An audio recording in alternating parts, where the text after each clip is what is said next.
Hello students, in today's class we will discuss metamerism. ये भी structural isomerism का एक पार्ट है. हम स्ट्रक्चरल आइसोमेरिज्म डिस्कस कर रहे थे जिसमें हमने सारे टाइप डिस्कस कर लिए. अब ये लास्ट टाइप है हमारा metamerism.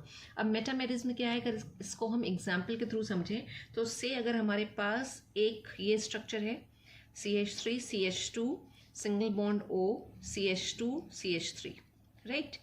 Single bond O single bond जो स्ट्रक्चर है ये कहलाता है ईथर, और इस पर्टिकुलर कंपाउंड का नाम क्या हो जाएगा, डाई इथाइल ईथर, या IUPAC नाम की बात करें तो it will be ethoxy ethane.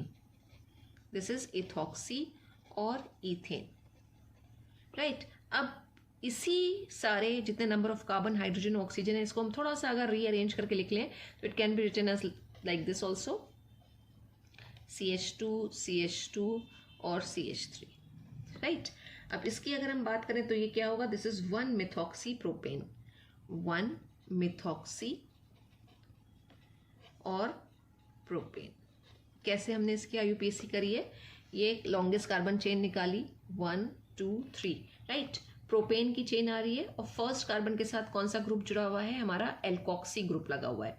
हमेशा हम ऑक्सी वर्ड जो लगाते हैं वो हम लोअर कार्बन चेन के साथ लगाते हैं. तो फर्स्ट कार्बन के साथ मिथॉक्सी पूरा ग्रुप जुड़ा हुआ है, ये मेथ हो गया और ऑक्सी, तो मिथॉक्सी बन गया मिथॉक्सी प्रोपेन. अब दोनों के मॉलिक्यूलर फॉर्मूला सेम है लेकिन स्ट्रक्चर अलग अलग आ रहे हैं.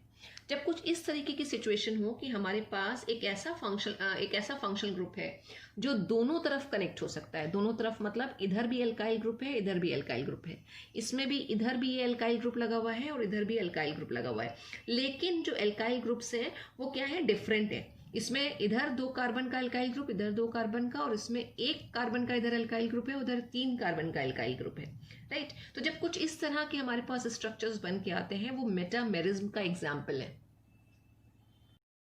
मेटामेरिज्म को हम कैसे डिफाइन करेंगे, तो मेटामेरिज्म की डेफिनेशन है, this isomerism occurs due to the presence of different alkyl groups attached to the same polyvalent functional group और एटम, राइट. तो जो पॉलीवेलेंट फंक्शनल ग्रुप होगा, पॉलीवेलेंट फंक्शनल ग्रुप का मतलब जिसकी वैलेंसी 2 या उससे ज़्यादा आ रही है उसे हम बोलते हैं पॉलीवेलेंट फंक्शनल ग्रुप. तो उसके दोनों तरफ जो है वो डिफरेंट एल्काइल ग्रुप्स अटैच्ड होंगे. जैसे इसमें इधर 2 और इधर 2 एल्काइल ग्रुप, मतलब 2 कार्बन वाला एल्काइल ग्रुप है, और इसमें क्या हो रहा है, जो ऑक्सीजन पॉलीवेलेंट फंक्शनल ग्रुप है इसके इधर 1 कार्बन है लेकिन इस साइड में 3 कार्बन आ रहे हैं. तो इस तरह से जब आइसोमेरिज्म आती है या इस तरह से हमारे पास जो स्ट्रक्चर्स बन के आते हैं उनको हम कहते हैं मेटामर्स, और इस प्रोसेस को कहते हैं, इस फिनोमिना को कहते हैं मेटामेरिज्म.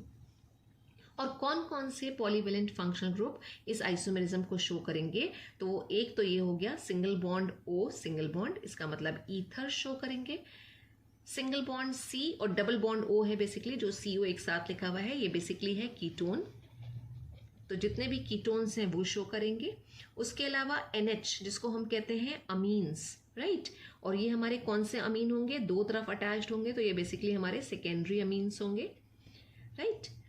NH2 सिर्फ होता है तो वो प्राइमरी अमीन होता है, ये सेकेंडरी अमीन है. और सिंगल बॉन्ड S को हम कहते हैं थायोईथर्स. तो अगर थायोईथर्स है, राइट, थायोईथर, ऑक्सीजन की जगह पे सल्फर आ गया है इसलिए हम इसको बोल रहे हैं थायोईथर.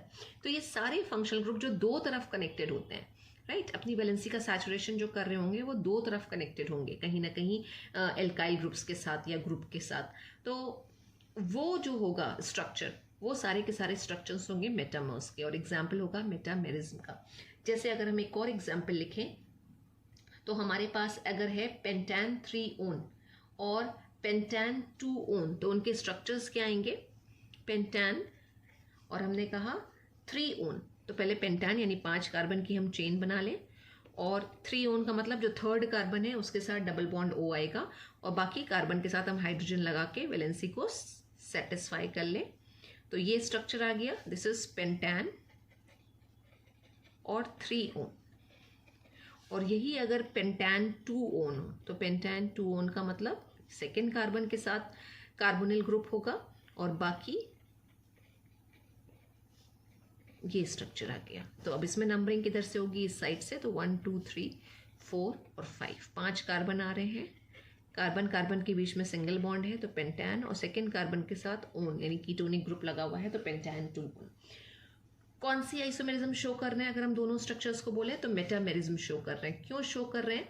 क्योंकि जो पॉलीवेलेंट फंक्शनल ग्रुप है, जो कार्बोनिल ग्रुप है, वो पॉलीवेलेंट है, यानी दोनों साइड में अपनी वैलेंसी को सेटिस्फाई करेगा। उसके दोनों तरफ क्या हो रहा है? डिफरेंट एल्काइल ग्रुप्स है। मॉलिकुलर फॉर्मूला सेम है दोनों का, राइट? अगर हम मॉलिकुलर फॉर्मूला की बात करें तो मॉलिकुलर फॉर्मूला क्या आ रहा है? C5, 5 कार्बन है, C5, हाइड्रोजन 10 आ रहे हैं और 1 ऑक्सीजन एटम आ रहा है। ये मॉलिकुलर फॉर्मूला है और उससे ये भी स्ट्रक्चर हम लिख सकते हैं और ये भी स्ट्रक्चर लिख सकते हैं। मेटामेरिज्म का एग्जाम्पल हो गया। थायोईथर का भी एग्जाम्पल हम इसी तरह से लिख सकते हैं और अमीन्स का एग्जाम्पल भी हम लिख सकते हैं। जैसे सेकेंड एग्जाम्पल अगर हम लें और अमीन्स का लिखें तो इट कैन बी C4H11N अगर हम ले लें मॉलिकुलर फॉर्मूला, यानी 4 कार्बन है। अब 4 कार्बन को हम कैसे लिख सकते हैं? एक बार NH हमने यहाँ बीच में रखा और 2 कार्बन इधर और 2 कार्बन इस साइड में लगा दिए, तो 4 कार्बन हो गए। 3 2 5 6 7 8 9 10 और 11, इतने हाइड्रोजन आ रहे हैं हमारे पास। इसका नाम हो जाएगा डाई इथाइल और अमीन। अब इसी स्ट्रक्चर को हम और कैसे लिख सकते हैं? हमने NH लिखा और एक साइड में बस हम इधर क्या करें, यहाँ पे एक CH3 लगा दें और बाकी जो 4 कार्बन में से 3 कार्बन है उसको हम ऐसे कर दें, एक और स्ट्रक्चर बन के आ गया हमारे पास, राइट? अब हम इसको क्या बोलेंगे? This is methyl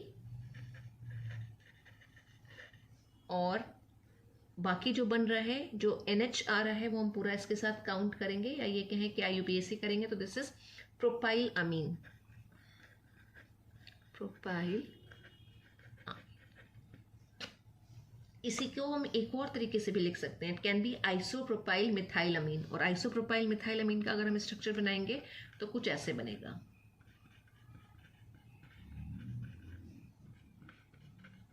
right? तो दिस इज आइसोप्रोपाइल और मिथाइल अमीन। आइसोप्रोपाइल